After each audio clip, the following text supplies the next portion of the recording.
मालवण तालुक्यातील निसर्गाने नटलेल्या तोंडवळी गावातील पुरातन अशा श्रीदेव वाघेश्वर मंदिरात आज तिसरा श्रावणी सोमवारानिमित्त भाविकांनी मोठी गर्दी केली होती। वाघेश्वर हे श्री शंकराचे रूप असून त्यावर भाविकांची अपार श्रद्धा आहे।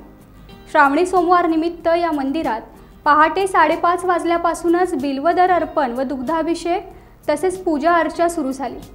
दिवसभरात शेकडो भाविकांनी उपस्थित राहून श्रीदेव वाघेश्वराचे दर्शन व तीर्थप्रसादाचा लाभ घेतला। तर सायंकाळी विविध धार्मिक व सांस्कृतिक कार्यक्रमांचे आयोजन करण्यात आले। तसेच रात्री महाप्रसादाचे आयोजन केलेले आहे। तरी भाविकांनी याचा लाभ घ्यावा असे आवाहन श्रीदेव वाघेश्वर भक्त मंडळातर्फे करण्यात आले।